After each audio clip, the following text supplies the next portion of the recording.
नमस्कार विद्यार्थी मित्रांनो, स्वागत आहे आपलं विदर्भ अकॅडमीच्या ऑनलाईन गणिताच्या तासिकेमध्ये। विद्यार्थी मित्रांनो बघा, कालपासून आपली लेक्चरची सीरीज सुरू झालेली आहे गणित आणि बुद्धिमत्ताची। विद्यार्थी मित्रांनो, लेक्चर सुरू करण्याच्या पूर्वी माझा आवाज आणि व्हाईट बोर्ड तुम्हाला सर्व व्यवस्थित आणि क्लिअर दिसतंय का? मला एकदा कमेंट द्या आणि सुरू करूया विद्यार्थी मित्रांनो। टाइम न गमावता आपण आजचं लेक्चर ज्याचं नाव आहे गणिताचा संख्याचा प्रकार। तर बघा विद्यार्थी मित्रांनो, संख्याचे प्रकार हा आपण घटक शिकणार आहोत आज। या संख्याच्या प्रकाराच्या आधी आपण कालच्या भागामध्ये विद्यार्थी मित्रांनो आपण संख्याच्या प्रकारामध्ये आपण कालच्या भागामध्ये नैसर्गिक संख्या, पूर्ण संख्या, त्यानंतर आपण पूर्णांक संख्या, वास्तव संख्या, परिमेय, अपरिमेय, मूळ संख्याचा अभ्यास केला। लक्षात ठेवा, सर्वाधिक जर लहान नैसर्गिक संख्या विचारली तर सर्वात लहान नैसर्गिक संख्या आहे 1 आणि सर्वात लहान जर पूर्ण संख्या विचारली तर पूर्ण संख्या आहे सर्वात लहान 0। पण सर्वात मोठ्या नैसर्गिक, सर्वात मोठी आपल्याला विद्यार्थी मित्रांनो मूळ, सर्वात मोठी आपल्याला पूर्ण संख्या सांगता येत नाही।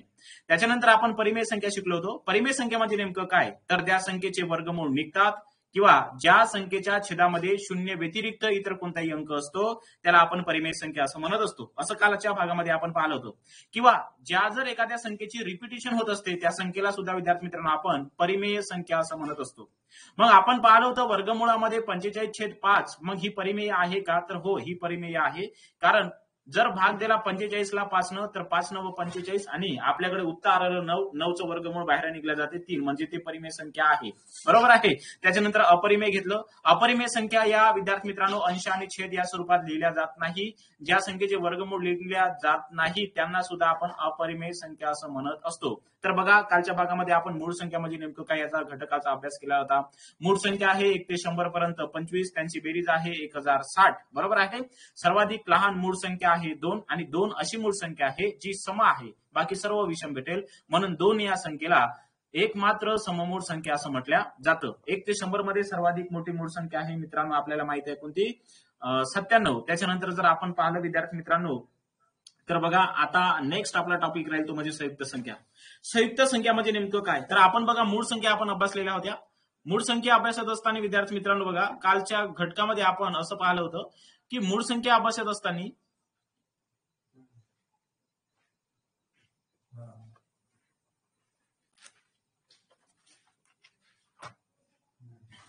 तर बघा, आज संयुक्त संख्याचा अभ्यास करणार आहोत। आणि संयुक्त संख्या म्हणजे नेमकं काय, तर संयुक्त संख्या म्हणजे विद्यार्थी मित्रांनो बघा, मूळ संख्या व्यतिरिक्त राहिलेल्या इतर संख्या ज्या असतात त्या संयुक्त संख्या असते। आपण ढोबळमानाने याची व्याख्या अशी करू शकतो की ज्या संख्येचे अवयव पडतात, बऱ्याच पुस्तकामध्ये तुम्हाला वेगवेगळ्या स्वरूपाच्या व्याख्या पाहायला भेटणार, पण मी तुम्हाला विद्यार्थी मित्रांनो पुस्तकापेक्षा सोपं शिकवणार।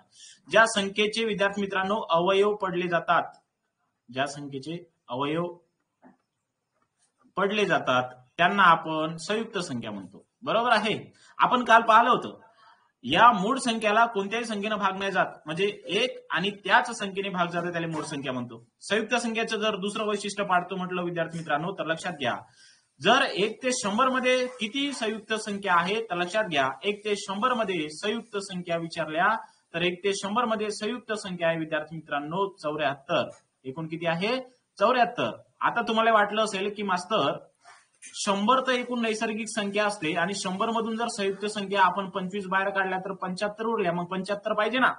अबे हो, बरोबर आहे, पण एक ही संख्या ना संयुक्त आहे आणि एक ही संख्या ना मूळ आहे, म्हणून एक सोडून राहिलेल्या ज्या विद्यार्थी मित्रांनो 75 मधून एक गेलो, राहिलं 74 आणि 74 आहे संयुक्त संख्या। मग आपण या विद्यार्थी मित्रांनो 1 ते 100 मध्ये जर आपण बेरीज जर पाहिली तर बघा, 1 ते 100 मध्ये या अंकाची जर बेरीज पाहिली संयुक्त संख्येची तर 1 ते 100 मध्ये विद्यार्थी मित्रांनो संयुक्त संख्येची बेरीज येते विद्यार्थी मित्रांनो 3989, म्हणजे 3989 ही याची बेरीज आहे। बरं गाढवा, या मूळ संख्येची जर बेरीज पाहिली तर मूळ संख्येची बेरीज येते 1060, लक्षात ठेवू। आणि आपण नैसर्गिक संख्येची बेरीज पाहिली ती म्हणजे 5050। समसंख्येची बेरीज विचारली ती म्हणजे 2550 आणि विषम संख्येची बेरीज विचारली ती म्हणजे 2500। समजत आहे ना? कालचा भाग होय म्हणून थोडा फास्ट घेतो, हे बेसिक होय, बेसिकली सोपं असते म्हणून थोडं स्पीड मध्ये चालणार मी संख्येच्या प्रकारामध्ये। त्याच्यानंतर आपलं जे मेन टॉपिक राहील विद्यार्थी मित्रांनो समीकरणापासून ते लसावी मसावी बॉडमास समोर ते आपण इझिली पद्धतीने आपण शिकूया, पुस्तकापेक्षा सोपं। मग समजलं तुम्हाला, एकूण 1 ते 100 मध्ये 74 संयुक्त संख्या आहे, बेरीज किती आहे त्यांची 3989। तर बघा, आता त्याच्यानंतर जर आपण बघतो म्हटलं तर प्रश्न कसे विचारला जातात, तर बघा 1 ते 100 मध्ये सर्वाधिक लहान, म्हणजे 1 ते 100 मध्ये सर्वात लहान जर संख्या जर विचारली संयुक्त, बघा सर्वाधिक लहान जर संयुक्त संख्या विचारली तर 1 ते 100 मध्ये आहे सर्वात लहान संख्या 4. कोणती आहे? 4. आणि जर सर्वाधिक मोठी जर विचारली, बघा इथं यारो लक्षात घ्या, सर्वाधिक मोठी विचारली 1 ते 100 मध्ये, तर सर्वाधिक मोठी कोणती आहे? 100च आहे. बरोबर आहे की नाही? मग लक्षात घ्या.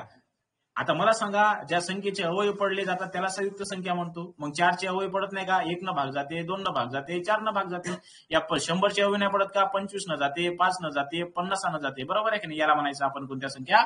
संयुक्त संख्या. ढबळमानाने संयुक्त संख्येची व्याख्या या पद्धतीने केली, म्हणून इथं विद्यार्थी मित्रांनो आपलं संयुक्त संख्येबद्दल संपूर्ण तुम्हाला समजलेलं असेल. आता तुम्हाला सर्वात लहान जर विचारली तर सर्वात लहान संयुक्त संख्या 4 सांगा, आणि 1 ते 100 मध्ये सर्वात मोठी विचारली तर 100 सांगा, आणि तुम्हाला जर सर्वाधिक मोठी विचारली तर सांगता येत नाही असं त्याचं उत्तर राहणार. समजलं तुम्हाला? चला आपण जाऊ नेक्स्ट प्रकाराकडे. प्रकाराचं नाव आहे जोडमूळ संख्या. आता जोडमूळ संख्या म्हणजे नेमकं काय विद्यार्थी मित्रांनो? आणि जोडमूळ संख्येचे जर आपण जोड्या जर पाहिला, बघा याच्यावर वारंवार आयोग प्रश्न टाकत असते. तुम्ही जर पोलीस भरतीची तयारी करत असाल तर तुम्हाला 100% विद्यार्थी मित्रांनो जोडमूळ संख्यावर एक तरी प्रश्न असतो म्हणजे असतो. जोडमूळ संख्येची व्याख्या पुस्तकापेक्षा आपण सोपी करू जरा. जोडमूळ संख्या म्हणजे कशाला म्हणायचं? तर लक्षात घ्या विद्यार्थी मित्रांनो, जोडमूळ संख्या म्हणजे 2-2च्या फरकाने येते. म्हणजे इथं लक्षात घ्या, दोन्ही मूळ संख्या असतात. बघा, दोन्ही मूळ संख्या असतात. व्याख्या समजली नाही पण उदाहरणावरून समजू येईल. दोन्ही मूळ संख्या असतात. बरोबर आहे? त्यालाच तर आपण काय म्हणतो? जोडमूळ म्हणतो. बरं, दोन्ही मूळ संख्या असते. त्याच्यानंतर जर आपण समोरचं वैशिष्ट्य बघतो म्हटलं तर बघा, या दोन्ही मूळ संख्येमध्ये विद्यार्थी मित्रांनो दोन्हीही संख्येत 2चा फरक असतो. तर बघा, दोन्हीही संख्येत 2चा फरक असतो. 2चा फरक असतो. त्याला आपण काय म्हणतो? मूळ संख्या म्हणतो. बरोबर आहे? तर लक्षात घ्या, आता जोडमूळ संख्या म्हणजे काय? बघा, असं तुम्हाला स्पर्धा परीक्षेत पेपरला येते 3,5 एका कंसामध्ये, आणि तुम्हाला विचारणार आहे हे जोडमूळ संख्या आहे का? तर तुमचं उत्तर राहणार हो. कारण का बरं मित्रांनो? बघा लक्षात घ्या, इथं दोन्हीही मूळ संख्या आहे. मूळ संख्या म्हणजे काय? ज्यांचे अवयव पडत नाही. 5चे अवयव पडते का? नाही. 3चे पडते का? नाही. म्हणजे त्या मूळ संख्या आहे ऑलरेडी. मग बघा, या संख्येत कितीचा फरक आहे? 2चा. म्हणजे ही मूळ संख्या झाली. मग 1 ते 100 मध्ये जर जोड्या विचारल्या तर पहिले आपण लिहून घेऊया. बघा, 1 ते 100 मध्ये, त्यानंतर बघा 5 आणि 7ची जोडी लागते. हे दुसरी जोडी झाली.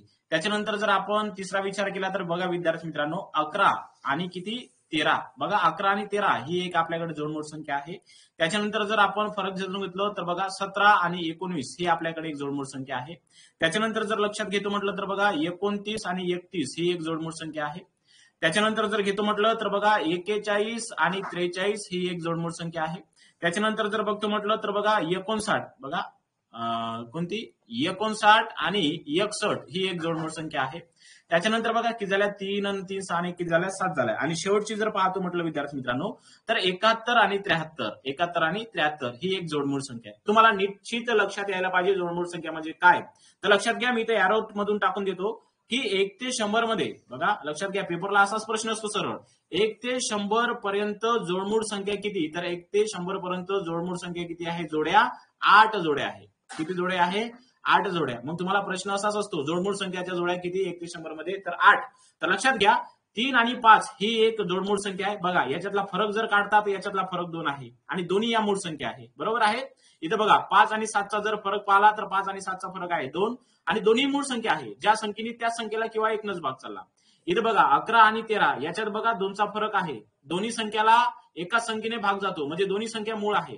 बघा इथं बघा 17 आणि 19 2चा फरक आहे आणि दोन्ही मूळ संख्या आहे. म्हणजे तुम्हाला जोडमूळ संख्या कशा लक्षात ठेवता येईल की दोन्ही मूळ संख्या असतात आणि त्या दोन्ही मूळ संख्येत कितीचा फरक असतो? 2चा. त्याला म्हणायचं आपण जोडमूळ संख्या. समजलं असेल? जाऊया समोरच्या संख्येकडे. संख्येचं नाव आहे विद्यार्थी मित्रांनो सहमूळ संख्या. आता स्पर्धा परीक्षेमध्ये विद्यार्थी मित्रांनो याच्यावर काही प्रश्न विचारले जात नाही, पण तो संख्येचा भाग आहे म्हणून आपण शिकूया. त्याला आपण सहमूळ संख्या म्हणत असतो. समूळ संख्याची ढोबळमानाने जर आपण व्याख्या करतो म्हटलं विद्यार्थी मित्रांनो पुस्तकापेक्षा सोपी, तर बघा दोन्ही संख्येचा जर म्हटलं तर बघा दोन्ही संख्येचा सामायिक अवयव, दोन्ही संख्येचा सामायिक अवयव 1 असतो. किती असतो? 1 असतो. लक्षात घ्या, दोन्ही संख्येचा सामायिक अवयव किती असतो? 1. तुम्हाला व्याख्येवरून समजलं नसेल, पण आता आपण याला काय प्रत्यक्षात अनुभवूया. बघा, मी तुम्हाला काही जोडमूळ सहमूळ संख्याच्या जोड्या आहे का तर तुम्ही मला सांगायचं. जोडी चेक करायची, जोडी. बरोबर आहे की नाही? तर बघा, आम्ही म्हटलं तुम्हाला 12 डॅश मध्ये 14 हे समूळ संख्या आहे का? तुम्ही सांगायचं फक्त येस ऑर नो. तर बघा मला सांगायचं तुम्ही मी देतो तुम्हाला 14-25 मी तुम्हाला समोर देतो 8-9 या 3 पर्यायापैकी कोणत्या समूळ संख्या आहे असं विचारला जाईल. बरोबर आहे. तर समूळ संख्या ओळखायच्या कशा? तर लक्षात घ्या मित्रांनो, दोन्ही संख्येचा सामायिक अवयव किती असतो? 1. सामायिक अवयव म्हणजे समजून घ्या पहिले. दोन्ही संख्येला जर एकाच संख्येने भाग जात असेल तर तो झाला त्या संख्येचा सामायिक अवयव. नाही समजलं टेन्शन घेऊ नका. पहिलं कॉलम बघा, म्हणजे पहिला पर्याय बघा, हा 12 आणि 15 वाला.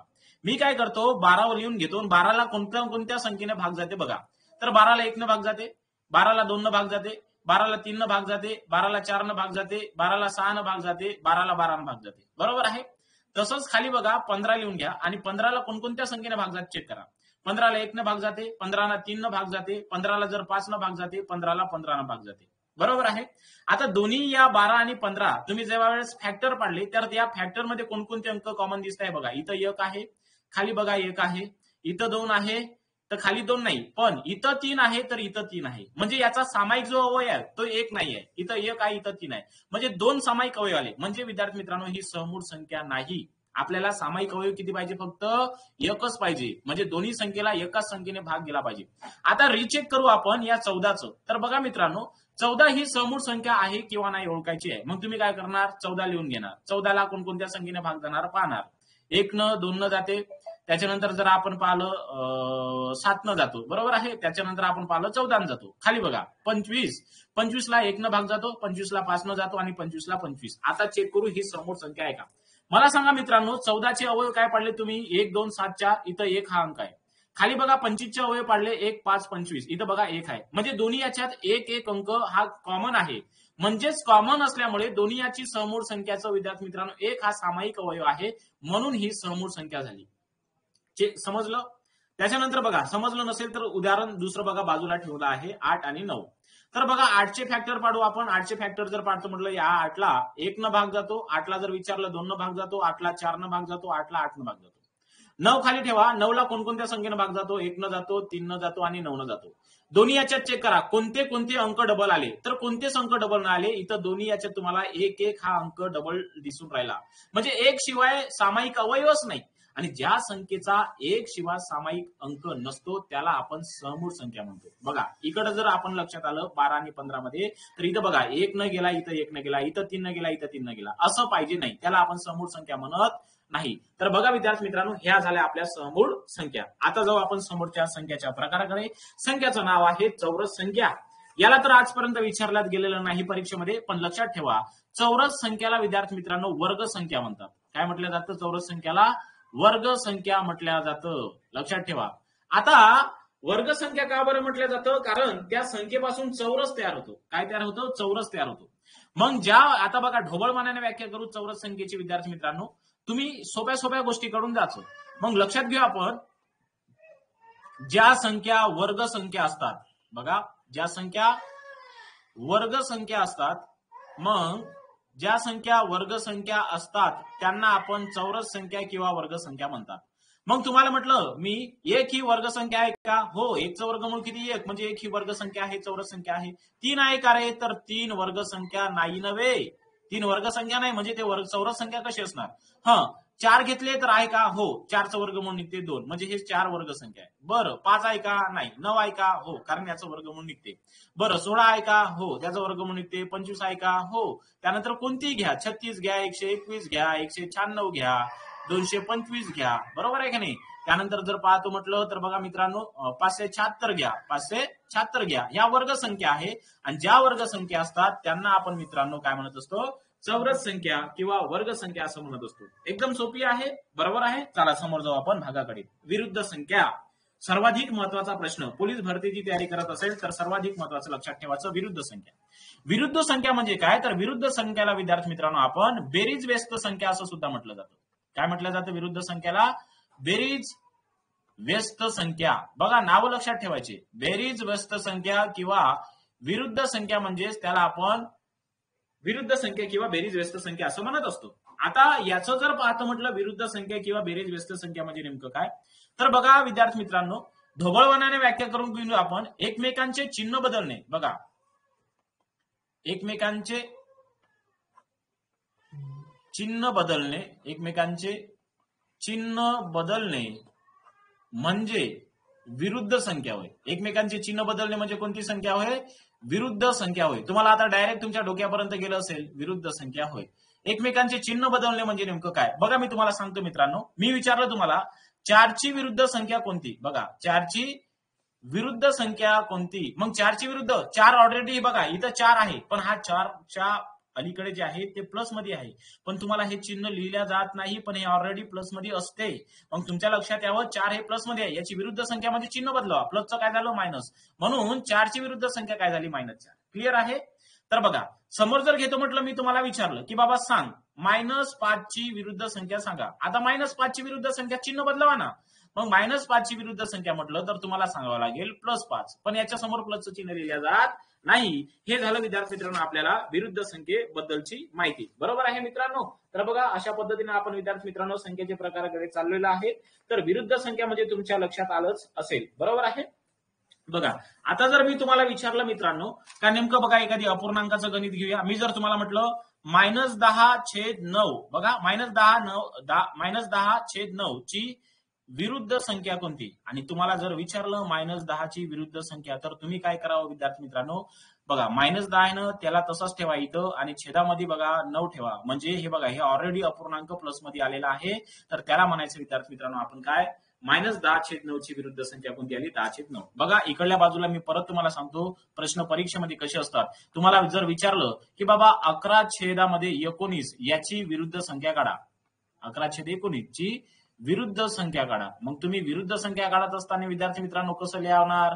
तर बघा -11 लिहायचे आणि छेदामध्ये किती घ्यायचे? 19. म्हणजे बघा इथं प्लस आहे हा वाला, तर इकडे गेल्यावर काय होते? मायनस. म्हणजे एकमेकांचे चिन्ह बदलणे म्हणजेच काय असतं? त्या विरुद्ध संख्या असतं, हे आपल्याला लक्षात यायला पाहिजे. तर समजलं असेल विद्यार्थी मित्रांनो तुम्हाला विरुद्ध संख्या म्हणजे नेमकं काय?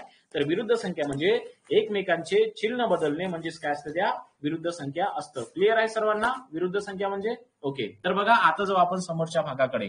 या होय गुणनखंड. आता तुम्ही नवीन ऐकत असेल गुणनखंड, पण कधी कधी आपल्याला मराठी समजत नाही, इंग्रजी समजते.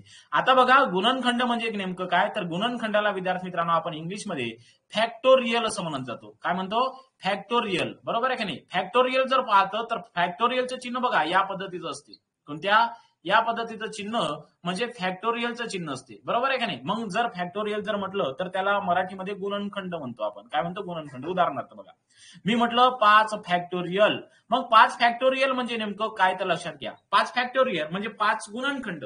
याचा अर्थ 5ची मांडणी एक वेळा करा. 5ची मांडणी एक वेळा म्हणजे नेमकं काय? लक्षात घ्या. मी 5 फॅक्टोरियलची मांडणी कशी करतो? 5 गुणेला 4 गुणेला 3 गुणेला 2 गुणेला 1 आलं. आता यांचा गुणाकार करा. 5 चुक 20, 20 त्रिक 60, 60 दोन्ही 120, 120 गुणेला 1 म्हणजे 120. याचा अर्थ 5 फॅक्टोरियलची किंमत किती आहे? 120 आहे. तुम्हाला परीक्षेमध्ये विद्यार्थी मित्रांनो परीक्षेमध्ये असा प्रश्न विचारणार 3 फॅक्टोरियलची किंमत किती? मग 3 फॅक्टोरियल म्हणजे तुम्ही काय करणार हो? 3 गुणेला 2 गुणेला 1 म्हणजे 3 दोन्ही 6 आणि 6 1 6 म्हणजे 3 फॅक्टोरियल म्हणजे 6 किंमत आली. हे तुम्हाला विद्यार्थी मित्रांनो बुद्धिमत्तेमध्ये संभाव्यता या टॉपिक मध्ये कामी पडणार आहे. बरोबर आहे? मग लक्षात घ्या विद्यार्थी मित्रांनो, तुम्हाला जर म्हटलं 1 फॅक्टोरियलची किंमत किती, तर 1 फॅक्टोरियलची किंमत किती राहणार? ते 1च राहणार. बरोबर आहे का नाही? तर लक्षात घ्या मित्रांनो. बरं मग तुम्हाला विचारणार की बाबा 0 फॅक्टोरियलची किंमत किती, असा प्रश्न असतो. मग ज्याची व्हॅल्यू काहीच नाही, जिसका कोई होता नाही उसका 1 होता आहे, तर आपण असं उत्तर द्यावं 0 फॅक्टोरियल म्हणजे किती? तर 1. हे झालं गुणनखंड. काय म्हटलं जाते याला? गुणनखंड असं म्हटलं जातं. तुम्हाला समजलं असेल विद्यार्थी मित्रांनो. चला नेक्स्ट जाऊया आपण. आवर्ती संख्या. आवर्ती आपण मराठी व्याकरणामध्ये शिकलो होतो. बरोबर आहे? आवृत्तीवाचक संख्या विशेषण. एखाद्या संख्येची जर पुनरावृत्ती झाली किंवा एखाद्या शब्दाची जर एखाद्या अक्षराची पुनरावृत्ती झाली तर त्याला आपण आवर्ती म्हणत असतो. बरोबर आहे? मग आवर्ती म्हणजे नेमकं काय? तर उदाहरणार्थ लक्षात घ्या. मी जर म्हटलं 3.3333 म्हणजे 3 या संख्येची आवृत्ती झाली ना बाई. मग 3.33 जर म्हटलं तर हे आवर्ती संख्या होय. मग याची मांडणी कशी करत असतात? याची मांडणी बघा 3.3च्या डोक्यावर बार किंवा 3च्या डोक्यावर ज्यावेळेस टिंब देतो बे, याचं काम आपल्याला दशांश अपूर्णांकात पडणार आहे आणि तो म्हणजे आवर्ती दशांश अपूर्णांक. ज्यावेळेस आपण शिकणार आहोत कोणता दशांश अपूर्णांक? आवर्ती दशांश अपूर्णांक. तुम्ही जर रेल्वेच्या दशांश अपूर्णामध्ये आपण शिकणार आहोत. तुम्ही ग्रुप डी ची जर तयारी करत असेल तर तुम्हाला हा भाग अतिशय महत्वाचा आहे, कारण हे जे होय हे काय होय तेव्हा त्यावेळेस समजलं पाहिजे. बरोबर आहे. जर एखाद्या संख्येची मित्रांनो या पद्धतीने जर रिपिटेशन होत असेल 6.34 34 34, तर इथं बघा तुम्हाला कोणता अंक रिपीटेड दिसतोय, तर 34. तर मग याचं लिखाण 6.34 च्या डोक्यावर बार दिल्या जाते. बरोबर आहे. याला आपण आवर्ती संख्या असं म्हणत असतो. काय म्हणत असतो? आवर्ती संख्या. चलो नेक्स्ट जाएंगे. बघा गुणाकार व्यस्त किंवा व्युत्क्रम संख्या म्हणजे नेमकं काय, सर्वाधिक महत्वाचं आहे. लक्षात घ्या, गुणाकार व्यस्त किंवा व्युत्क्रम संख्या म्हणजे नेमकं काय लक्षात घ्यावं. तर बघा विद्यार्थी मित्रांनो, गुणाकार व्यस्त म्हणजे नेमकं काय, तर बघा ढोबळवाण्याने आपण याची व्याख्या करू. पहिले आपण कोणत्याही संख्येचा गुणाकार व्यस्त, जसं सांगतो तसं लक्षात ठेवा. पुस्तकाचा वापर कमी करा, पण मी सांगतो त्याचा वापर जास्त करा. बघा मित्रांनो, कोणत्याही संख्येचा गुणाकार व्यस्त, कोणत्याही संख्येचा गुणाकार व्यस्त, कोणत्याही संख्येचा गुणाकार व्यस्त, हे स्ट्रक्चर लय महत्वाचं आहे. कोणत्याही संख्येचा गुणाकार व्यस्त हा एक छेदामध्ये ती संख्या असते, म्हणजे ती संख्या म्हणजे एक्स. कोणत्याही संख्येचा गुणाकार व्यस्त म्हणजे कोणतं, तर एक छेदामध्ये ती संख्या असते, म्हणजे एक्स म्हणजे बघा इथे लिहून देतो, एक्स म्हणजे काय होय, तर एक्स म्हणजे ती संख्या होय. एक्स म्हणजे काय होय, ती संख्या होय. बरोबर आहे. बघा थोडं समजून घेऊया, त्याच्यानंतर याच्यावरचे आधारित प्रश्न सुद्धा सोडवू आपण. तर बघा मित्रांनो, मी जर म्हटलं तुम्हाला की बाबा सांग एकचा गुणाकार व्यस्त किती, तर बघा एकचा गुणाकार व्यस्त, एकचा गुणाकार व्यस्त एकच आहे. गुणाकार व्यस्त एकच एक आहे, एक. आता एकचा गुणाकार व्यस्त एक कसा, याला आपण सोडून बघू. मी सांगितलं तुम्हाला कोणत्याही संख्येचा गुणाकार व्यस्त एक छेदामध्ये एक असतो. मग तुम्ही वरत काय लिहून घ्यायचं, एक. आणि कोणत्या संख्येचा गुणाकार व्यस्त विचारलं तर एक. मग एकची किंमत किती आली, एक. मग एक भागीला एक जर केलं तर तुम्हाला उत्तर किती भेटते, एकच भेटते. म्हणून एकचा गुणाकार व्यस्त किती असणार, तर एकचा गुणाकार व्यस्त एकच आहे. या पद्धतीने समजलं. त्याच्यानंतर बघा समोरचा स्टार पॉइंट लक्षात ठेवा. शून्य या संख्येला गुणाकार व्यस्त नाही. शून्य या संख्येला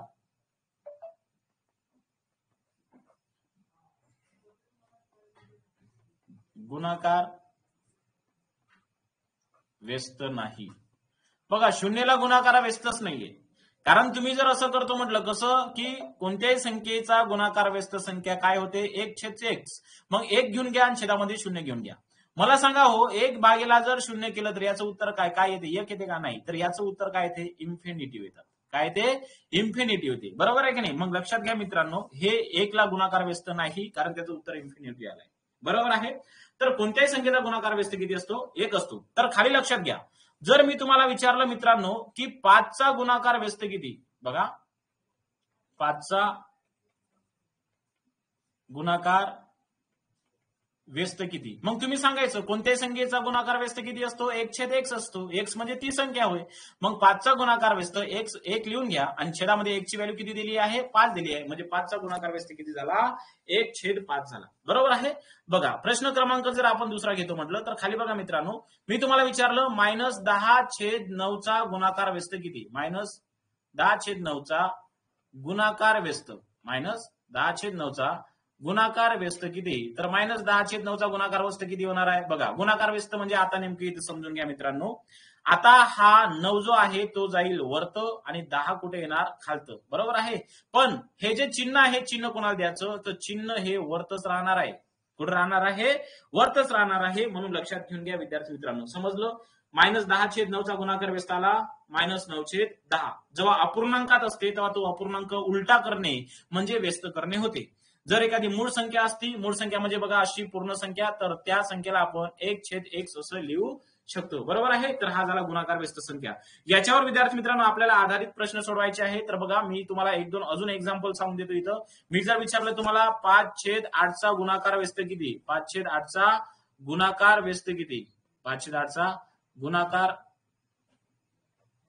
गुणाकार व्यस्त किती, तर मायनस बघा 5/8चा गुणाकार व्यस्त किती होईल, वरत जाईल 8 आणि छेदामध्ये येईल किती, 5. अंश वर नेणे, अंश खाली नेणे छेदात, आणि छेद कुठं आणणे, वर आणणे, म्हणजे त्या संख्येचा गुणाकार व्यस्त. समजलं. 8/5.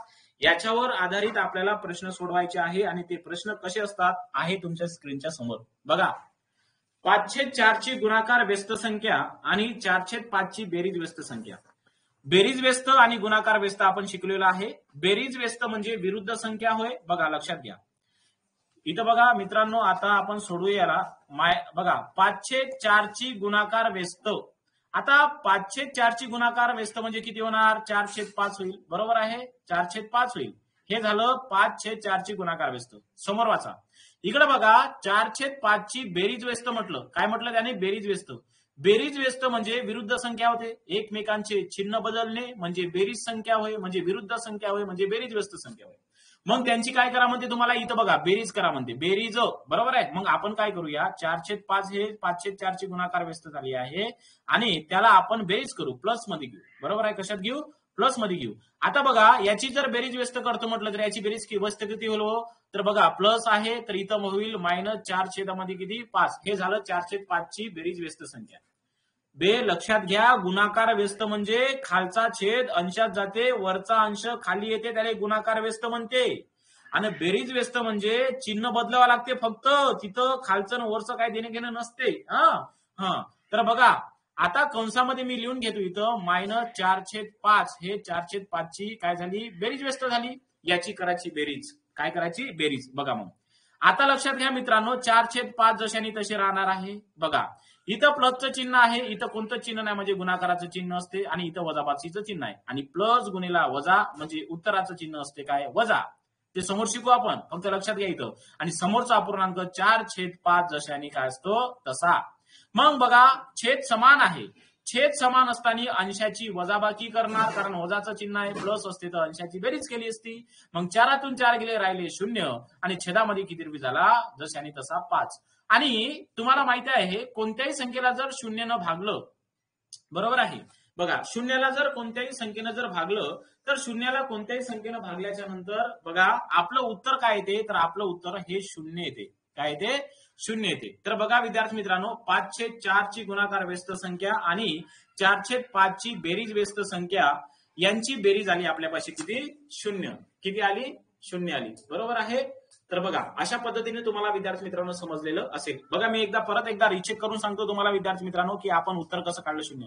बघा यांनी म्हटलं 5/4 ची गुणाकार व्यस्त संख्या. मग 5/4 ची गुणाकार व्यस्त झाली 4/5. बरोबर आहे. समोर विचारलं 4/5 ची बेरीज व्यस्त. इथं गुणाकार व्यस्त नाही झालं, बेरीज व्यस्त. बेरीज व्यस्त म्हणजे काय? एकमेकांचे चिन्ह बदलणे होय. मग 4/5 ची बेरीज व्यस्त झाली -4/5. बरोबर आहे. आणि यांची काय करा म्हणजे बेरीज. मग मी काय केलं? 4/5 तसंच ठेवलं बेरीज म्हणून, बेरीजचं चिन्ह दिलं. आणि कंसामध्ये बघा विद्यार्थी मित्रांनो -4/5 घेतलं. आता मला एक नियम माहित होता की प्लस गुणिला मायनस बरोबर काय होते विद्यार्थी मित्रांनो? मायनस होते. म्हणून बघा 4/5 इथं वजाचं चिन्ह आणि समोर 4/5. बघा इथं खाली छेद समान आहे आणि छेद समान असताना आपण विद्यार्थी मित्रांनो काय करत असतो? इथं जे चिन्ह आहे ते अंशासोबत करतो. मग इथं वजा आहे म्हणून 4तून 4 गेले, राहिले 0. आणि छेदामध्ये 5 जशांत तसा. आणि शून्याला जर तुम्ही कोणत्याही संख्येनं भागलं तर उत्तर काय येते तुमचं? 0. म्हणजे 5/4 ची गुणाकार व्यस्त संख्या आणि 4/5 ची बेरीज व्यस्त संख्या यांची बेरीज झाली मित्रांनो किती? 0. जाऊया आपण समोरच्या गणिताकडे. बघा गणिताच्या आधारे गुणाकार व्यस्त आणि बेरीज व्यस्त याच्या आधारे तुम्हाला स्पर्धा परीक्षेत प्रश्न कसे विचारले जातात. बघा मित्रांनो समोरचा प्रश्न आहे. बघा व्यवस्थित पद्धतीने विद्यार्थी मित्रांनो तुम्ही लिखाण करून ठेवा, जेणेकरून तुम्हाला व्यवस्थित पद्धतीनं ते गणित समजणार. माझा शेवटपर्यंत प्रयत्न असणार की तुम्हाला छान पद्धतीने गणित समजलं पाहिजे. विद्यार्थी मित्रांनो बघा तुम्ही पुस्तकाचा वापर करण्यापेक्षा जर विदर्भ अकॅडमीच्या ज्या लेक्चर सिरीज विद्यार्थी मित्रांनो आम्ही तुम्हाला उपलब्ध करून देत असतो, त्या उपलब्ध सिरीज विद्यार्थी मित्रांनो झाल्या तुम्ही विद्यार्थी मित्रांनो खरेदी करून घ्यायची आहे. कारण आपलं चॅनलच आहे विद्यार्थी मित्रांनो की त्यावर कोणत्याही विषयाची तयारी करत असताना आपण सखोल पद्धतीने शिकवत असतो आणि बाय मेथड पद्धतीने आपण सांगत असतो. गणित शिकत असताना गणित हा जगातील सर्वाधिक सोपी विषय आहे. आता सोपी विषय विद्यार्थी मित्रांनो का? कारण तो आपल्या हातानं लिहून काढला जातो. बरोबर आहे. कारण आपल्या माइंडचा वापर करून एक गणित तुम्हाला 10 पद्धतीनं सुटल्या जाते. आता स्वतःच्या बुद्धीच्या पद्धतीने सुटल्या जाणार. बरोबर आहे का नाही? मग लक्षात ठेवा. आता गणित सॉल्व्ह करूया आपण. तर लक्षात घ्या आता 17/11 याची काय म्हटलं त्यांनी? बेरीज व्यस्त. गुणाकार व्यस्त म्हटलं का नाही? मग 17/11 ची बेरीज व्यस्त जर करतो म्हटलं तर बघा हे प्लस मध्ये आहे, तर बेरीज व्यस्त म्हणजे काय होते? चिन्ह बदलणे. मग 17/11 ची बेरीज व्यस्त झाली -17 छेदामध्ये किती? 11. बरोबर आहे. बरं याचं निपटलं घोडं. बरोबर आहे. याचं निपटलं, हे बेरीज व्यस्त झाली. आता काय करू? -11/7 ची काय म्हटलं त्यांनी, गुणाकार व्यस्त म्हटलं. गुणाकार व्यस्त म्हणजे खालचा छेद अंशात जाणे, वरचा अंश छेदात येणे, म्हणजे उलट करणे. बरोबर आहे. चिन्ह बदलत नाही बे, चिन्ह फक्त बेरीज व्यस्तेमध्ये बदलते. लक्षात ठेव डोंबड्या. आणि याचं काय म्हटलं यांनी, गुणाकार करा. मागच्या याच्यामध्ये भागाकार करा म्हटलं. मग इथं काय घेणार मी, कोणतं चिन्ह घेणार, भागाकाराचं घेऊ का, नाही तर कशाचं घेणार आहोत, गुणाकाराचं घेणार आहोत. बरोबर आहे. तर लक्षात घ्या, आता इथं मांडायची आहे -11/7 ची गुणाकार व्यस्त संख्या. मग गुणाकार व्यस्त म्हटलं ना त्यानं, तर बघा 7 घ्यायचे वर्त, कारण छेदामध्ये आहे ना 7, तर तो आल्यावर वर्त अंशात जाईल आणि वरचा अंशातला कुठे येणार, खाली. पण चिन्ह कुठं जाईल, -11चं -11 राहणार आहे का, नाही, तर ते वरतच राहणार आहे. चिन्ह बदलवायचेच नाही जागेवरून, ते फक्त चिन्ह बेरीज व्यस्त म्हणजे विरुद्ध संख्येत बदलवायचे. आता करा गुणाकार. बघा गुणाकार करत असताना असा तिरकस गुणाकार करायचा नाही गाडवा. हे गुणाकार होय. गुणाकारामध्ये अपूर्णांकाचा अंशाचा गुणाकार आणि छेदाचा गुणाकार होते. आपण त्या अपूर्णांकाच्या चॅप्टर मध्ये संपून घेऊयाले. बरोबर आहे. तर लक्षात घ्या, आता गुणाकार जर करतो म्हटलं, बरोबर आहे, तर लक्षात घ्या, तुम्हाला माहित असेल -2 गुणेला -2. बघा उत्तर 2 गुणेला 2 बरोबर किती, 4. पण मायनस गुणेला मायनस काय होते, प्लस. इथं मायनसचे चिन्ह येईन का बे मूर्खा, नाही. पण -2 अधिक -2 असं असतं, तर 2 आणि 2 किती, 4. पण मले कर्ज, हे बघ कर्ज हे वजा म्हणजे कर्ज आणि वजा म्हणजे किती, कर्ज. मग वजा न वजा अजून त्यावर कर्ज झालं. कर्ज म्हणजे वजा चिन्ह. कर्ज किती रुपयात झालं, पहिले 2 रुपयाचं होतं, पुन्हा 2 रुपयात झालं, वजा किती झालं, 4 रुपयाचं कर्ज. कर्ज झालं म्हणजे वजा चिन्ह. समजलं. तर लक्षात ठेवा विद्यार्थी मित्रांनो, कोणत्याही वजा 2 वेळा जर करतो म्हटलं गुणाकार, म्हणजे कोणत्याही 2 वजा संख्या असणाऱ्या संख्येचा गुणाकार केला. समजलं काय बोलतोय, कोणत्याही 2 वजा असणाऱ्या संख्येचा गुणाकार केला तर त्याचं उत्तर विद्यार्थी मित्रांनो पॉझिटिव्ह भेटत असते. उदाहरणार्थ बघा, समजून घेऊ जरा आपण याला, इकडे संदर्भ निघला म्हणून, पण मी तुम्हाला ते संख्याच्या प्रकारामध्ये सांगणार आहे समोर की चिन्हांचे नियम मध्ये काय असतं. बघा मी जर म्हटलं -3 गुणेला -3 गुणेला -3, उत्तराचं चिन्ह काय, 3 त्रिक 9, 9 त्रिक 27. सरळ सरळ गुणाकार करून घ्यायचा. आता आपल्याला फक्त एवढाच विषय आला की नेमकं उत्तराचं चिन्ह मायनस राहील का प्लस राहील. बघा 1 2 3, 3 किती वेळा आले, 3 किती वेळा आले, 3 वेळा आले. मग 3 कोणता अंक आहे, हा 3 नाही बे, हे 3 बघा किती वेळा आले, हे 3 आले 3 वेळा. आणि 3 वेळा आले म्हणून 3 हा अंक कोणता आहे, विषम आहे. आणि विषम जर अंक असेल तर त्याच्या समोर विद्यार्थी मित्रांनो वजाचं चिन्ह द्यायचं. म्हणजे बघा इथं 3 वेळा आलात, गुणाकार केला, 3 त्रिक 9, 9 त्रिक 27, म्हणजे या 27चं चिन्ह कोणतं राहील, वजा. आता खाली बघा मित्रांनो, मी जर म्हटलं 2 गुणेला 2, उत्तराचं चिन्ह कोणतं, 4. पण मी जर म्हटलं -2 गुणेला -2, तरी उत्तराचं चिन्ह प्लस मध्ये 4 येईल. कारण का, कारण इथं जे 2 वेळा आलेले आहे, 2 किती वेळा आले, तर 2 आले 2 वेळा. आणि 2 कोणती संख्या आहे, समसंख्या आहे. आणि समसंख्या ज्या वेळेस असते तेव्हा त्याचं चिन्ह असते प्लस, म्हणून हे प्लस मध्ये आलेलं आहे. याचं टेन्शन घेऊ नका, हे चिन्हांच्या नियमामध्ये भाग पडतो. हा भाग जो आहे मित्रांनो, मी तुम्हाला एका व्यवस्थित पद्धतीने संख्याचा प्रकार झाल्याच्या नंतर आपलं ज्यावेळेस सरळीकरण म्हणजेच काय सरळ रूप लागेल चॅप्टर, त्यावेळेस विद्यार्थी मित्रांनो मी तुम्हाला सांगणार आहे. तर लक्षात घ्या, -17 गुणेला जर -7 केलं तर 17 साती होते 119. पण गुणाकाराचं इथं बघा विद्यार्थी मित्रांनो, मायनस गुणेला मायनस काय झालं, इथं प्लस, म्हणून इथं मायनस चिन्ह देता येणार नाही. आणि छेदामध्ये गुणाकार करू आपण याचा. बघा मित्रांनो 17 साती झाले 119 आणि 17चा आणि 7चा गुणाकार केला, उत्तर आलं 119, पण वजा घ्यायचं नाही. आणि 11 गुणेला 11 केलं तर 11चा वर्गच येतो विद्यार्थी मित्रांनो 121. म्हणजेच काय, 17/11 ची बेरीज व्यस्त संख्या व -11/7 ची गुणाकार व्यस्त संख्या यांचा गुणाकार जर केला तर यांचा गुणाकार आपल्याला आढळला की 19 छेदामध्ये किती, 121. समजलं. हा, तर जाऊ आपण समोरच्या गणिताकडे. बघा गणित स्टँडर्ड आहे, पोलीस भरतीला आलेला आहे. तर बघा मित्रांनो, गणित म्हटलाय व्यवस्थित पद्धतीने वाचा जरा, कारण आपल्याला बघा संख्याचे प्रकार टॉपिक शिकत आहोत आपण. आणि संख्याच्या प्रकारामध्ये तुम्हाला वाटत असेल की हे मधात कसं काय आलं, तर कारण मधात असं येण्याचं कारण आहे, कारण आपण गुणाकार व्यस्त शिकलो आणि गुणाकार व्यस्त आणि बेरीज व्यस्त याच्यावर आधारित आपल्याला गणिताची तयारी करायची आहे. तर बघा, जर a अधिक b ची गुणाकार व्यस्त संख्या 1/-12 असेल. समजलं काय बोललो गणित, जर a अधिक b ची गुणाकार व्यस्त संख्या 1/-12 असेल तर a बरोबर -4 तर b बरोबर किती, असा प्रश्न आहे. टेन्शन घ्यायचंच नाही, लय सोपा आहे. a अधिक b ची गुणाकार व्यस्त संख्या वजा किती, 1/-12. तुम्हाला माहित आहे कोणत्याही संख्येचा गुणाकार व्यस्त संख्या म्हणजे काय असते, तर एक बघा कोणत्याही संख्येचा जर गुणाकार व्यस्त संख्या असेल तर कोणत्याही संख्येचा विद्यार्थी मित्रांनो गुणाकार व्यस्त संख्या किती असते तर 1/, x असते. पाहिलं होतं ना कोणत्याही संख्येचा गुणाकार व्यस्त संख्या किती असते 1/x. तुमचे ते लाईट इथे लागायला पाहिजे तेव्हाच ते तुम्हाला गणित समजणार आहे. बरोबर आहे, लक्षात घ्या. मग इथं x म्हणजे काय होय तर तुम्हाला कोणती संख्या दिलेली आहे x ची किंमत a अधिक b दिली आहे. काय दिली आहे a अधिक b. तर बघा मित्रांनो इथं तुम्हाला लिहून देतो x ची किंमत a अधिक b होय. या सूत्रामध्ये मांडणी करायची. तर बघा विद्यार्थी मित्रांनो मी काय करतो एक छेदा लिहून घेतो. छेदामध्ये बघा इथं लिहून घेतो a अधिक b कारण ती संख्या x होय ना ती संख्या a अधिक b होय. बघा a अधिक b ची गुणाकार व्यस्त संख्या किती आहे 1/12. मग बरोबरचं चिन्ह द्या आणि 1/मध्ये a अधिक b ची गुणाकार व्यस्त संख्या कोणती आहे 1/12. कोणती आहे -12. समजलं इथपर्यंत स्ट्रक्चर? लक्षात घ्या परत सांगतो. कोणत्याही संख्येचा गुणाकार व्यस्त संख्या कोणत्याही संख्येची गुणाकार व्यस्त संख्या 1/x असते.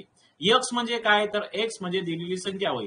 मग दिलेली संख्या कोणती आहे तर a अधिक b आहे. मग याची मांडणी मी काय केली हे बघा एक जशाने तसा ठेवला अंशाचा. या 1च्या जागी हे दिलेली संख्या घेतली a आणि b आणि याची गुणाकार व्यस्त संख्या कोणती आहे म्हणते 1/12. तर मी जशाने तसं लिहून घेतलं. तर बघा आता सोडू. आता हे सोडवताना काय होते असा तिरकस गुणाकार होते. बरोबर आहे असा तिरकस गुणाकार होते. मग a अधिक b न जर 1 जर गुणलं तर आपलं उत्तर काय येते बे a अधिक b येणार आहे ना बे. बरोबरचं चिन्ह म्हणून बरोबरचं चिन्ह त्या जशाने तसं. आणि -12 जर गुणिला जर 1 केलं हे बघा असा गुणाकार केला तर कोणत्याही संख्येला जर 1 ला गुणलं तर उत्तर तीच संख्या येते. -12 गुणिला 1 केलं तर उत्तर आलं किती -12. बरोबर आहे. इथपर्यंत तुमची कंडिशन तुम्हाला काही प्रॉब्लेम नको. इथपर्यंत तुम्हाला समजलं पाहिजे. समोर बघा समोर गणित वाचा. जर a ची किंमत दिली आहे तुम्हाला किती -4. a ची किंमत किती दिली -4. मग इथं a च्या जागी आपल्याला काय ठेवा म्हणते -4. मग a च्या जागी आपण पुट करू -4 ला. बरोबर आहे. तर a च्या जागी आपण -4 ठेवले अधिक b जशाने तसा आणि समोर बरोबरचं चिन्ह आणि -12 जशाने तसे. समजलं का गाढवा? एवढं सोपी आहे ते. आता इथून आपल्याला बी ची किंमत काढू शकतो. हे बघा हे जे झालं ते विद्यार्थी मित्रांनो एक चल समीकरण झालं. कोणतं झालं एक चल समीकरण. आणि एक चल समीकरण सोडवत असताना विद्यार्थी मित्रांनो बघा सर्वात प्रथम बघा हे जे चल आहे याले चल म्हणते. जे अल्फाबेट वापरल्या जाते त्याला चल म्हटलं जातं. चल बरोबर आहे. मग हे जे चल आहे ते चल आपण पहिले एका जागी बाहेर काढू. हे बघा बाहेर काढलं मी बी बरोबर असं लिहून घ्यायचं आपण. चल बाहेर काढलं. मग आता पलटवाचं कोणाले बरोबर आहे मास्तर 4 ले पलटू का 12 ले पलटूची बरोबर आहे की नाही असं होते. मग तुम्हाला नेहमी सांगतो ज्या चलासोबत जी संख्या असते चलासोबत कोणती संख्या आहे हे बघा चलासोबत 4 आहे आणि इथं मायनस तर ही पलटल्या जाते. बरोबर आहे. चलासोबत कोण आहे तर 4 आहे तर ही पलटल्या जाते. मग लक्षात घ्या बी बाहेर काढला चल -12 पहिले लिहून घेऊ जशाने तसे. काऊन लिहून घेऊ कारण मी आताच बोललो चलासोबतची संख्या पलटली जाते. 12 चलासोबत आहे का नाही आहे ना बे बैताडा. ते 12 बरोबरचा चिन्हाच्या नंतर आहे ना ते काय मराले आहे का चलासोबत. चलासोबत कोण आहे -4. मग बघा या -4 ला जर मी या बरोबरच्या चिन्हाच्या जर इकडं नेलं तर -4 चे काय झाले +4 झाले. झाले ना +4 भाऊ. आता गणित झालं. आता बी ची व्हॅल्यू काढू शकते तू परत लिहायचं बी बरोबर. हे बघा इथं प्लस मध्ये आहे 4 इथं मायनस मध्ये आहे 12. मी तुले अजून सांगतो मायनस म्हणजे कर्ज होय कर्ज. तुले वोडाफोन कंपनी तुले 10 रुपयाचं पहिले कर्ज देत होतं. टॉक टाइम देत होतं ना Vodafone company. Talk time Vodafone company. आणि तुनं जर ते 2 दिवसात पेड केलं नाही तर तुझ्या खात्यामध्ये बघा तुनं जर एखादी *121 दाबलं का तुले -10 कर्ज सांगे. मग हे वजा जे सांगे ते कर्ज होईल. बरोबर आहे. कर्जाचं चिन्ह नेहमी लक्षात ठेवा. कर्जाचं चिन्ह नेहमी कसं असते वजा असते.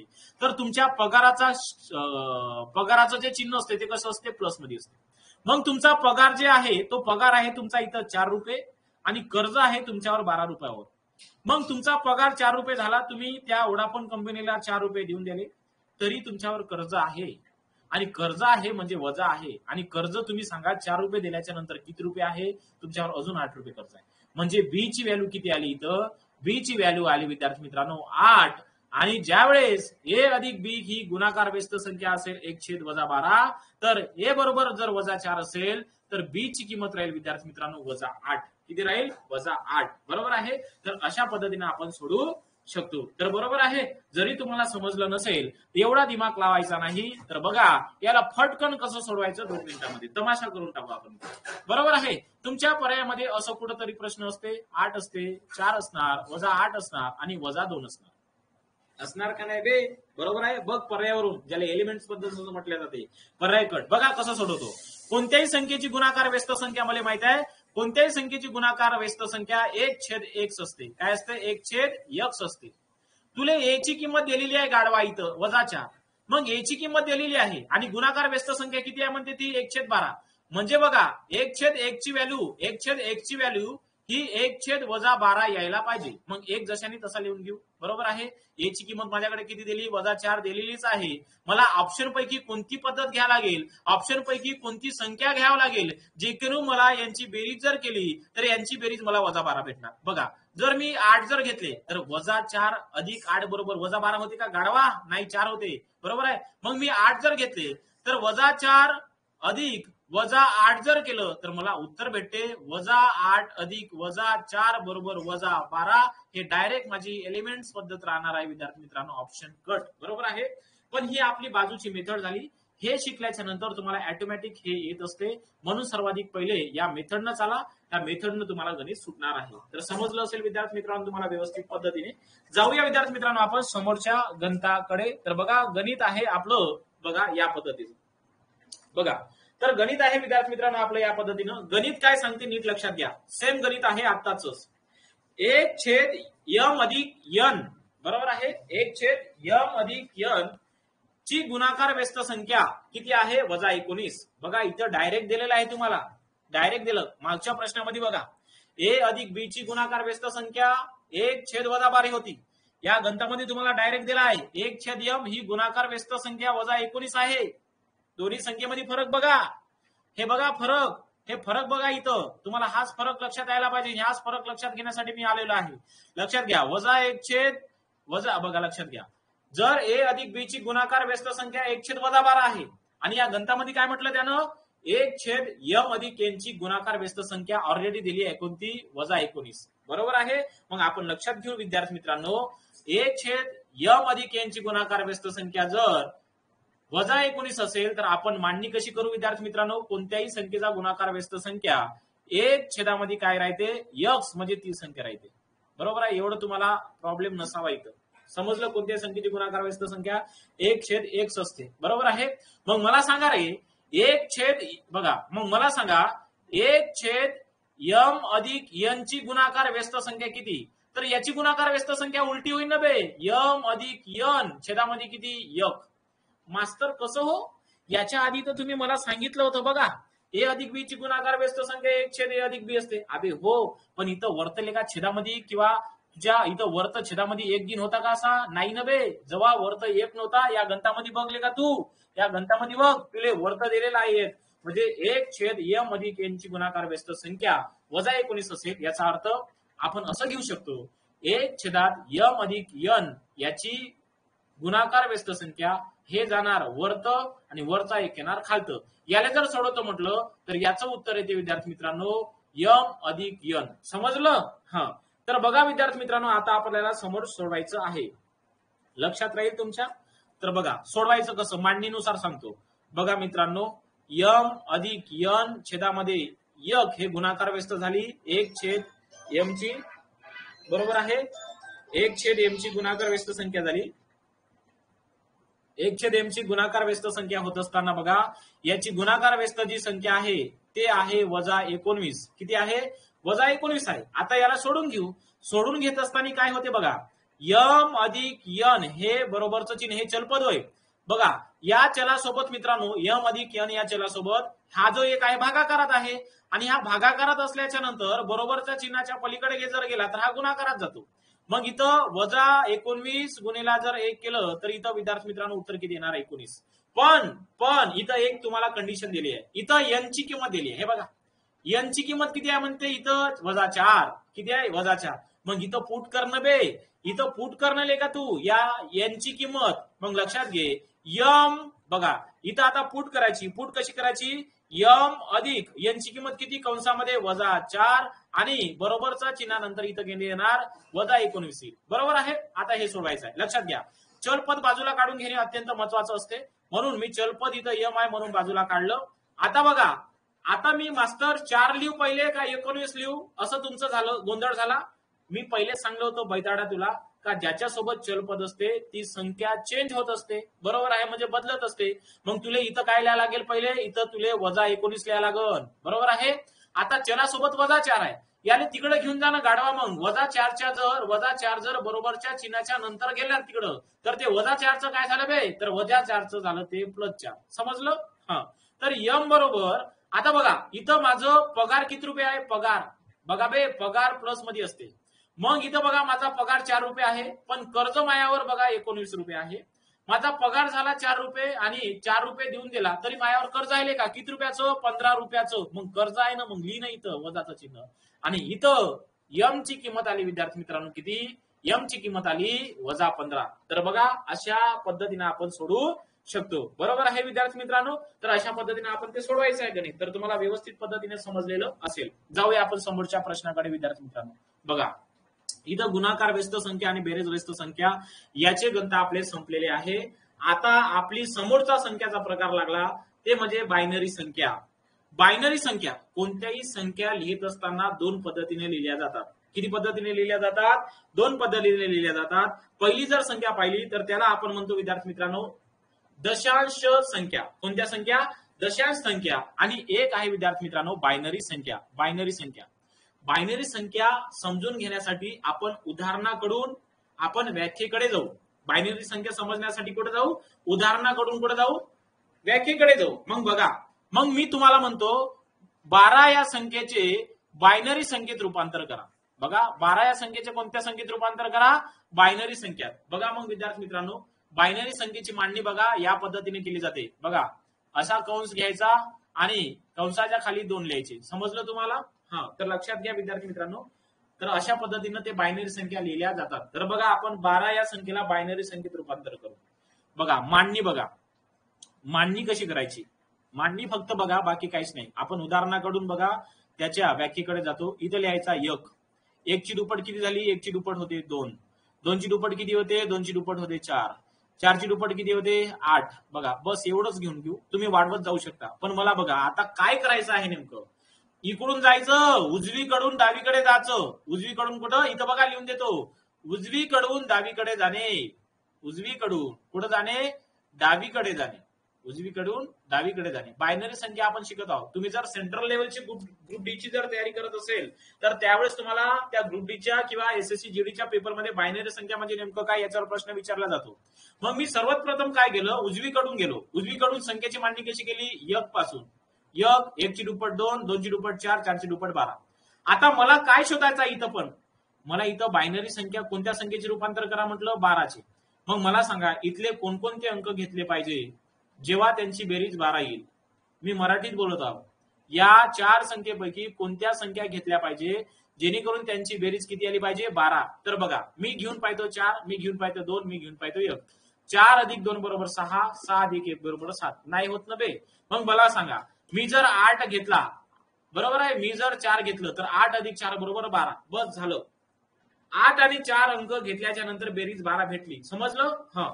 तर आता बघा इथं एक छोटी कंडिशन लिहून घेतो तुम्हाला.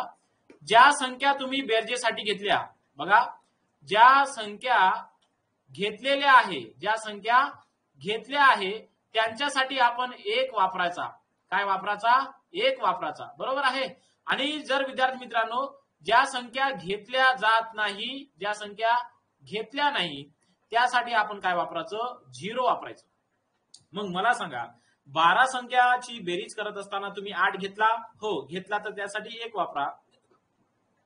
4 घेतला, हो घेतला, तर 4 घेतला तर त्याच्यासाठी 1 वापरा. 2 घेतला का, नाही घेतला, 2 घेतला नाही तर त्यासाठी किती वापरा, 0 वापरा. 1 घेतला का, नाही, मग घेतला नाही तर त्यासाठी किती वापरा, 0 वापरा. आणि इथं बघा असे कंस करायचे. हे बघा बायनरी संख्येचं बघा इकडे लिखाण दिलंय मी, या स्वरूपात लिहिलं जातं. कंस करायचं आणि कंसाच्या बाहेर काय लिहायचं, 2 लिहायचं. म्हणजे 12 ही जी संख्या आहे, 12 ही संख्या बायनरी रूपामध्ये या पद्धतीने लिहिल्या जाईल. समजलं? हा. आता बघा हे खालचा प्रश्न बघा विद्यार्थी मित्रांनो, हा झाला आपला प्रश्न क्रमांक 1. बरोबर आहे, हा झाला आपला प्रश्न क्रमांक 1. आणि खालचा जर बघितलं तर खालचा बघा विद्यार्थी मित्रांनो, हा झाला प्रश्न क्रमांक 2. आता तुम्हाला इथं बायनरी संख्या लिहून दिलेली आहे. बघा इथं कोणती होती, ही 1100 आणि कंसाच्या बाहेर 2 झाली. बरोबर आहे. इथं बघा हे सोय, इथं 2 वगैरे काहीच नाही. तर हे 2 या स्वरूपात आहे, पण ते आमच्या टायपिंग मध्ये थोडं मिस्टेक झालं. बरोबर आहे, लक्षात ठेवा. आता या बायनरी संख्या दिली तुम्हाला, बघा ही बायनरी संख्या होय, हे बघा ही बायनरी संख्या तुम्हाला इथं दिलेली आहे. ही बायनरी संख्या म्हणजे किती होय, तर 12 होय ना बे.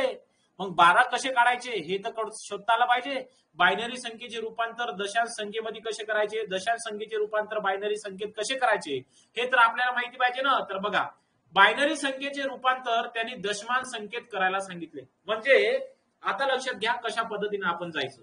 बरं, याची मांडणी आपण करून घ्यायची. परत कशी करायची लक्षात घ्या. मी इथं परत लिहिन, हे बघा 1 1 0 0 लिहिलं. हे वाल्या संख्या होय, ह्या संख्या मी इथं लिहिल्या ना. तर बघा इथं आता डावीकडून उजवीकडून परत डावीकडे, हे बघा असं जायचं आपल्याला, असं यारून जायचं आहे उजवीकडून डावीकडे. मग इथं बघा 0 आहे, तर बघा इथून सुरुवात करायची. बघा तुम्ही सुरुवात करणार 1 पासून. इथं 1 आहे, इथं 1 ची दुप्पट किती झाली, 2 झाली. इथं बघा 2 ची दुप्पट किती झाली, 4 झाली. आणि इथं बघा 4 ची दुप्पट किती झाली, 8 झाली. आपण लेखा बायनरी संख्या शिकत आहोत दगड्या, लक्षात घे. कसं शोधायचं लक्षात आलं पाहिजे तुया. तर बघा इथं बघा तुम्हाला 1 1 दिसते ना, 1 1. तर 1 1 घेतलं म्हणजे 1 1 चा अर्थ काय होते बे, 1 1 चा अर्थ काय होते, इकडे बघ लिहून दिलं. 1 1 चा अर्थ होते त्या संख्या बेरजेमध्ये घेण्यात आल्या. बरोबर आहे. मग बघा 8 ही संख्या त्या बेरजेमध्ये घेण्यात आलेली होती. त्यानंतर 1 इथं आहे म्हणजे इथं 4 संख्या घेण्यात आलेली होती. म्हणजे 8 अधिक 4 ची बेरीज केली तर किती झाली, 12 झाली. इथं बघा 0 आहे आणि इथंही 0 आहे, म्हणजे 2 आणि 1 घेतली जाणार का, नाही. 8 अधिक 4 ची बेरीज किती झाली, 12. म्हणून विद्यार्थी मित्रांनो 1100 या बायनरी संख्याचं रूपांतर बघा दशमान संख्येत आपण 12 केलं. हा प्रश्न नीट याला आपण उलटा स्वरूपात मांडणी केलेली आहे. म्हणजे बायनरी संख्येचे दशमान संख्येत रूपांतर आणि दशमान संख्येचे बायनरी संख्येत रूपांतर या पद्धतीने केले जाते. नसल समजलं तर समोरचा प्रश्न बघू आपण. बघा समोर प्रश्न दिलाय तुमच्या, 87 या दशमान संख्येचे बायनरी संख्येत रूपांतर करा. बघा आता मी परत मांडणी कशी करणार, 1 च्या पटीत जाईल उजवीकडून डावीकडे. मग बघा जा उजवीकडून. बघा मी इथं 1 लिहितो, इथं 2 लिहितो, इथं 4 लिहितो, इथं 8 लिहितो, इथं 16 लिहितो, इथं बघा 32 लिहितो. बघा वाढू जाऊ शकता, मी मागच्या भागापर्यंत फक्त 8 पर्यंत गेलो होतो. पण इथं बघा 87 बेरीज असल्यामुळे विद्यार्थी मित्रांनो मला यांची बेरीज काही 87 भेटत आहे, म्हणून मला अंक वाढवा लागेल. बघा आता मी बेरीज करून पाहतो. 32 अधिक 16 बरोबर झाले 48. 48 अधिक हे 2 झाले 50. 50 न 8 झाले 58. 58 4 झाले 62. 62 ने 63. बेरीज 87 भेटत नाही. म्हणजेच काय, 32च्या समोरचा अंक वाढवा लागते. 32 ची दुप्पट किती, 64. समजलं. आता काहीतरी आपल्याला बेरीज येईल. तर बघा अशी संख्या निवड्या, त्याच्यामधून त्या दिलेल्या संख्येमधून अशा संख्या निवडायच्या ज्याची बेरीज 87 आली पाहिजे. बरोबर आहे. मग 87 बेरीज कशी येईल, तर बघा मी जर 64 घेतले, 64 आणि 32 ची बेरीज केली तर ते 90च्या पुढे चालली, म्हणजे हे नाही. तर बघा मी जर 64 घेतले, हे 64 घेतले, 64 मध्ये 16 टाकले, 64 न 16 किती झाले रे, तर 64 न 16 झाले 80. बरोबर आहे. 80 मध्ये जर 8 टाकले तर 88 होते, पण मला 87 पाहिजे. बरं हे 64 अधिक 16 80 झाले. 80 अधिक 4 बरोबर हे 84 झाले. 84 अधिक 2 बरोबर 86 झाले. आणि 86 अधिक 1 बरोबर झाले 87. म्हणजे मला कोणकोणत्या संख्या घ्याव्या लागल्या, 64 16 4 2 1 या संख्या घ्याव्या लागल्या. मग आपला नियम माहित पाहिजे का, ज्या संख्या घेतलेल्या आहे त्या संख्येसाठी आपण 1 वापरतो आणि ज्या संख्या घेतल्या नाही त्या संख्येसाठी आपण 0 वापरतो. मग याच्या खाली लिहून घ्यायचं ना बेतून, 1 संख्या घेतली ना बेरजेमध्ये म्हणजे याच्यासाठी तुम्ही 1 लिहा. तुम्ही 2 घेतली ना मग याच्यासाठी 1 लिहा. 4 घेतली याच्यासाठी 1 लिहा. 8 घेतला का नाही मग 0 वापरायचा. 16 घेतली का हो याच्यासाठी 1 घ्या. 32 घेतली का नाही याच्यासाठी 0 घ्या. 64 घेतली का हो याच्यासाठी 1 लिहा. मग बघा असा कंस करा आणि कंस केल्याच्या नंतर इकडे 2 लिहा. म्हणजे हे 87 या दशमान संख्येचे बायनरी संख्येमध्ये रूपांतर झाले. खाली बघा उलटा प्रश्न केलाय मी. बघा हा प्रश्न क्रमांक बघा, हा जो प्रश्न आहे तो उलटा केला विद्यार्थी मित्रांनो. हा उलटा प्रश्न केला. तुम्हाला 10 10 111 हे बायनरी संख्या दिली आहे आणि दशमान संख्येमध्ये रूपांतर करा असा प्रश्न विचारला, उलटा केला. मग तुम्हाला बायनरी संख्या दिल्या जातील त्यावेळेस तुम्हाला दशमान संख्येमध्ये रूपांतर करा असं विचारला जाईल. तर चला करू आपण दशमान संख्येमध्ये रूपांतर. मांडणी कशी करायची तुम्हाला माहिती आहे, उजवीकडून डावीकडे जाणे आहे. तर बघा पहिले मांडणी करून घेऊ आपण. मांडणी आहे विद्यार्थी मित्रांनो, इथं बघा 10 10 111 आहे मांडणी. तर बघा आता आपल्याला उजवीकडून इकडे डावीकडे जायचं आहे. यारो बघलायचा नाही, यारोवर सर्वाधिक जास्त, उजवीकडून डावीकडे. मग बघा इथं विद्यार्थी मित्रांनो एक लिहिलं आहे याचा अर्थ इथं एक ही संख्या असणार. इथं सुद्धा एक आहे म्हणजे इथं एकची दुप्पट आहे. दुपटीच्या पटीत वाढत जातो ना आपण. हे बघा इथं ज्या पद्धतीनं लिहिलं त्या पद्धतीने तर वाढवत जायचं. मग बघा इथं एक घेतला आहे म्हणजे विद्यार्थी मित्रांनो इथं दोनची दुप्पट कोणती असणार? 4 असणार. इथं बघा विद्यार्थी मित्रांनो 0 आहे म्हणजे इथं विद्यार्थी मित्रांनो कोणता अंक असणार? 8 असणार. इथं 1 आहे म्हणजे 1ची 8ची दुप्पट किती असणार? 16. इथं 0 आहे याचा अर्थ विद्यार्थी मित्रांनो इथं कोणती संख्या असणार? 32 असणार. आणि इथं 1 आहे इथं म्हणजे 64 असणार. तुम्हाला माहिती आहे का जिथं जिथं 1 आहे ती तो अंक बेरजेसाठी घेतला. मग मी लक्षात घ्या कसं करतो. इथं 1 दिसते तर 1 हा अंक घेतलेला आहे. इथं सुद्धा 1 आहे तर हा 2 सुद्धा अंक त्यांनी बेरजेमध्ये वापरलेला आहे. इथं 1 आहे म्हणजे इथं 4 अंक त्यांनी बेरजेमध्ये वापरलेला आहे. इथं 8 आहे. इथं 8च्या वर तर 0 आहे पण हा अंक वापरलाच नाही ना. कारण वापरला जर असता तर इथं 1 आला असता म्हणजे वापरला नाही त्याला बेरजेत घेऊ नका. इथं बघा 1 आहे याचा अर्थ विद्यार्थी मित्रांनो हे जे 16 आहे हे 16 त्यांनी बेरजेसाठी वापरलेले आहे. इथं बघा शून्याच्या खाली 32 आहे म्हणजे 32 वापरलेले नाही. इथं बघा 1 आहे 1 ची व्हॅल्यू किती दिली आहे? इथं 64 याचा अर्थ 64 त्यांनी बेरजेमध्ये वापरला आहे. मग जिथं जिथं गोल केलेले आहे ते बेरजेमध्ये वापरलेले आहे. मग आपण याची बेरीज करूया विद्यार्थी मित्रांनो. इथं बघा 64 अधिक त्यानंतर घेतलेला अंक आहे 16 अधिक त्याच्यानंतर घेतलेला अंक आहे विद्यार्थी मित्रांनो समोरचा 4 अधिक 2 अधिक 1. तर बघा 64 अधिक 16 बरोबर झाले 80. 80 4 झाले 84. 84 अधिक 2 बरोबर झाले 86 अधिक 1 बरोबर झाले 87. म्हणजेच विद्यार्थी मित्रांनो दशमान संख्येमध्ये रूपांतर झाले 87. बघा विद्यार्थी मित्रांनो याच पद्धतीचं गणित होतं जिथं आपण पहिले बायनरी संख्येत रूपांतर केलं ना आता त्याचं दशमान संख्येमध्ये रूपांतर केलं. तर विद्यार्थी मित्रांनो हे झालं आपलं संपूर्ण संख्याचे प्रकार आणि इथं विद्यार्थी मित्रांनो आपल्या बायनरी संख्या संपलेल्या आहे. उद्याच्या भागामध्ये आपण विद्यार्थी मित्रांनो आपण त्रिकोणी संख्येबद्दल बोलणार आहोत. तर लक्षात घ्या विद्यार्थी मित्रांनो त्रिकोणी संख्या आपण उद्या घेणार आहोत. तर आजच्या भागामध्ये एवढंच. विद्यार्थी मित्रांनो तुम्हाला सर्व घटक संख्याचे प्रकार व्यवस्थित पद्धतीने समजलेले असेल. काही अजून विद्यार्थी मित्रांनो आपण काही याच्यामध्ये बघा प्रश्नाचे उत्तर सुद्धा घेणार आहोत. प्रश्न उत्तर जे की तुमच्या सरावासाठी बेस्ट राहील. तर बघा आतापर्यंत आपण बायनरी संख्या त्यानंतर गुणाकार व्यस्त संख्या त्यानंतर विद्यार्थी मित्रांनो आपण बेरीज आवर्ती संख्या गुणनखंड संख्या विरुद्ध संख्या म्हणजे बेरीज व्यस्त संख्या चौरस संख्या सहमूळ संख्या आणि त्यानंतर जोडमूळ संख्या शिकलो आहे. त्यानंतर संयुक्त संख्या. तर विद्यार्थी मित्रांनो हा कोर्स विद्यार्थी मित्रांनो कालपासून लॉन्च झालेला आहे आणि अत्यल्प कमी दरामध्ये आहे. तुम्ही तुमच्या मित्रांना सुद्धा या कोर्सची माहिती द्या जेणेकरून विद्यार्थी मित्रांनो त्या होतकरू आणि गरीब विद्यार्थ्यांना सुद्धा फायदा व्हायला हवा. तर विद्यार्थी मित्रांनो आज आपण इथं थांबतोय. उद्या पुन्हा भेटूया विद्यार्थी मित्रांनो याच टायमावर. शुभरात्री.